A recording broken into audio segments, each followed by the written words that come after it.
Hey everybody, and welcome to the Rev 89 production of 6 in 6. That's 6 teams in 6 days. I'm Ben Kaysen, joined by Jacob Sandoval. Yes, sir. Today, we're going to be talking some Pueblo West Cyclones. Yeah, and we got an interview with the Pueblo West coach, and not able to get interviews with the players because it was a bad day for interviews. It was a rough one. It was a bit of a lightning storm going on whenever we were up there. Thunderwolves and all. But, we still got to talk to Coach Clint Buderus. He's a really nice guy taking over as the head coach for the team. So this is a team that we look at them, and last year they were one of the most impressive teams that I'd seen. Very impressive. Last year's record was 11-2, as we saw, and they were making a lot of moves. Yes, they were. They were 11-2. They made it all the way to the semifinal game before they lost to Pine Creek. They lost twice last year, and both times it was to Pine Creek. Yeah, and that's hard because they knew what was up there coming for them, but they just couldn't perform at the level that they wanted to. Yeah, and what it came down to was Pine Creek was so good at stopping the run, and that was Pueblo West. Pueblo West was the run. And then whenever Pine Creek ran into South in the championship game, South just passed it all over the field with them. Yeah, and speaking about South has moved down to 3A, and so West is now the only Pueblo team in 4A. So what does that mean, Ben? It means they're in a division with a lot of teams that a lot of Puebloans aren't really familiar with. I mean, they're in a division with Coronado, Liberty, Air Academy, Widefield, and Rampart. I mean, a lot of those are spring schools. They're making up the new Pikes Peak League. But it's a little weird not to see a Pueblo West and South matchup on the docket, because really, if you ask me, it's become one of Pueblo's best rivalries these last couple of years. Yeah, it was one of the most exciting games to watch as well. Absolutely. Pueblo West last year, the only team to knock off South 55-54 in double overtime. One of the best games during the night of the bell game, in fact. So that was a crazy night for Pueblo athletics. So let's talk a little bit about the players on this team. For me, the number one player that I look at is Kyle Jamison. He's a guy who, from the booth, I'm always impressed by his effort. He plays safety.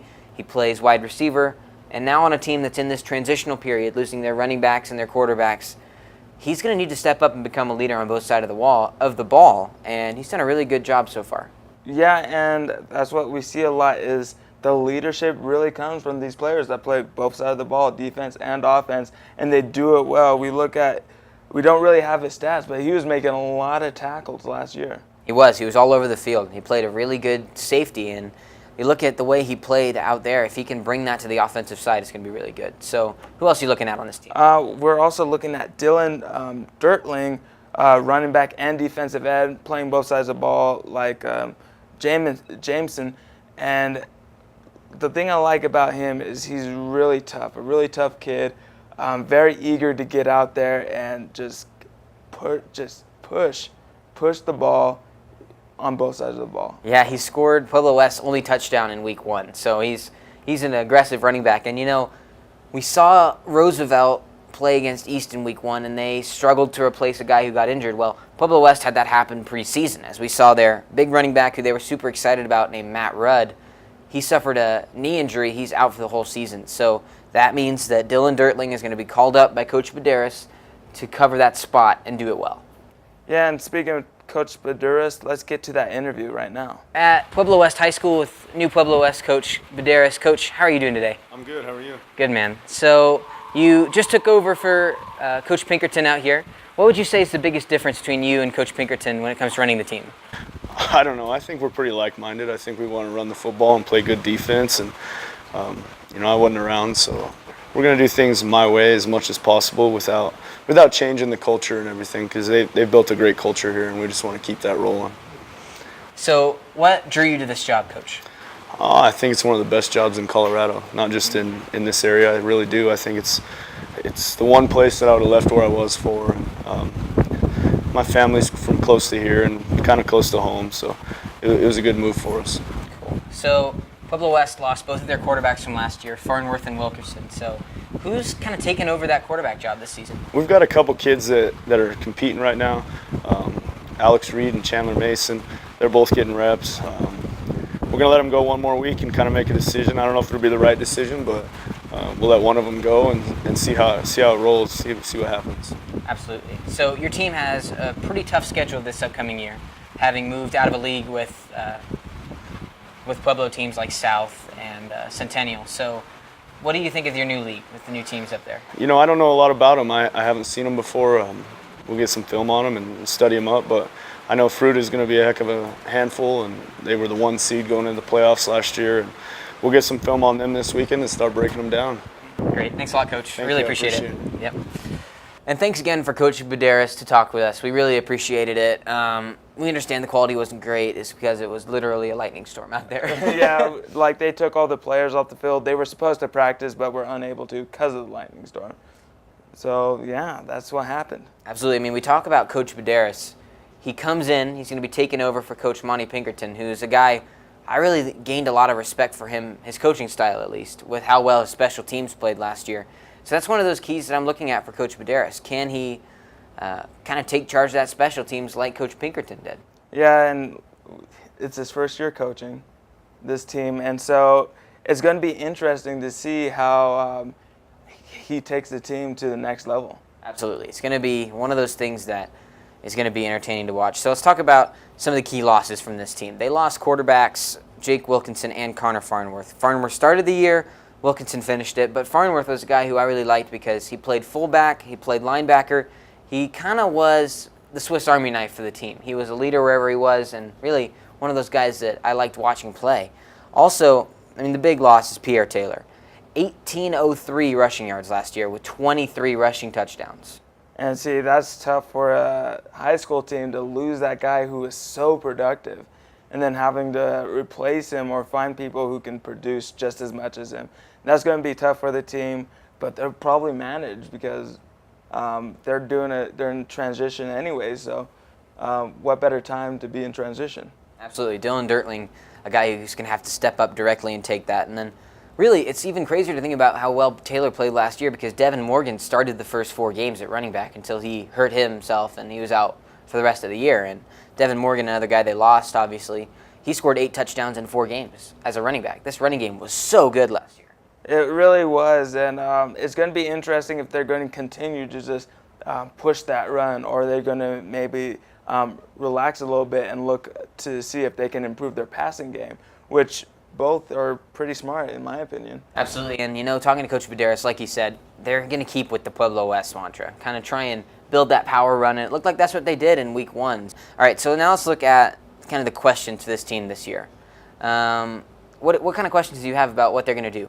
Like I was saying, I want to know if he's going to stay true to the Pueblo West way and continue that run game, or if they're going to kind of pump the brakes a little bit on it and look to see if they can improve their pass.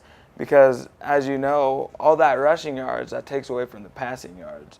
And so, it's nice to have a little bit of passing yards, especially if you're a run-oriented team. So they might be looking for that in the future. Yeah, or you'll run into a team like Pine Creek who dominates the line and can knock out teams that just run the ball. So the guys I'm looking at quarterback, that's the big question because there's an open battle this year. And that's what Coach was saying.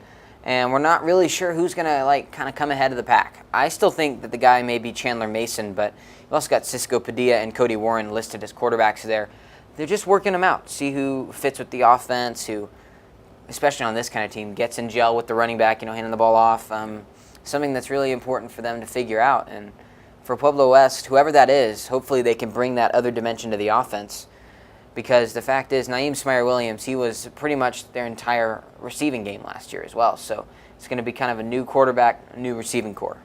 Yeah, and I have to say, the thing about last year's offense and defense, they just had a lot of players who were just generally good athletes, were able to move around the field so easily, and it was so impressive.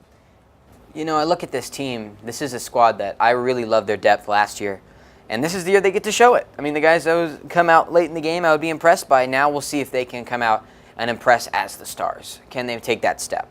So now let's take a quick look at their schedule. So they opened up their season against Fruita Monument, who played a disappointing year last year where they went 10-0 in the regular season and then were stunned in the first round of the playoffs.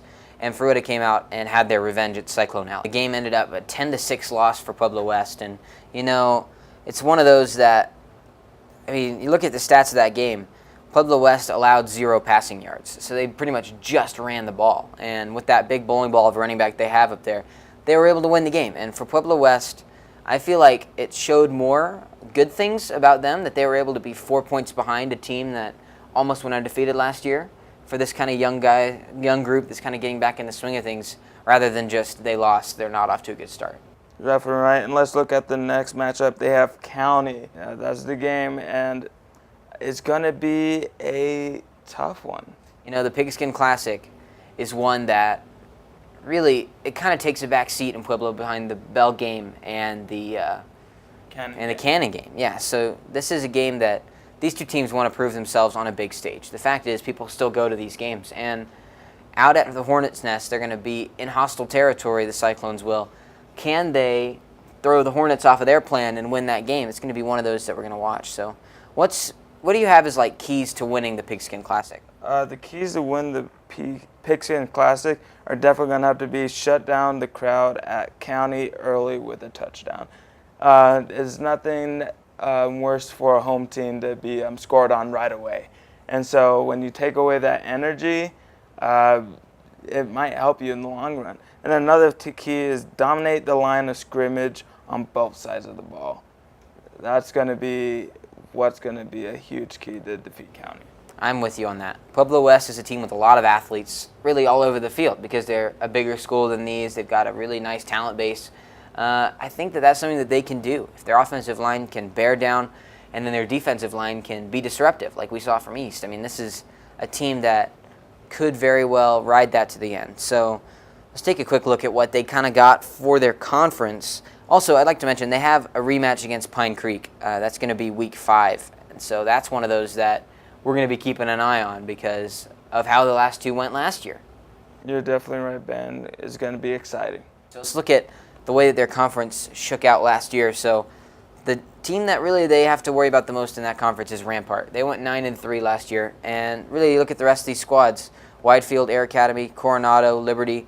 Those are good teams, but really none of them that deep. So on that, my prediction for them in the Pikes Peak League, 2nd behind Rampart. We'll see, though. There's a lot of optimism. I'm pretty optimistic. I don't think they're Pueblo, so I think they're going to go number 1, Ben. Nice. I love it. I love that optimism, and I'm hoping Coach Buderus gets a good start this year and gets things going the right way. Yes, sir. It's a high-pressure environment out there at Pueblo West. So we'd like to thank Coach Buderus, the Pueblo West Athletic Department, and for everyone else that helped us with this project. For Blake Lauder, Jacob Cisneros-Baca, James Bartolo, and for myself, Ben Cason, and Jacob Sandoval. Enjoy your day, and that's it for the 6 and 6. We're going to be back with the East Eagles tomorrow.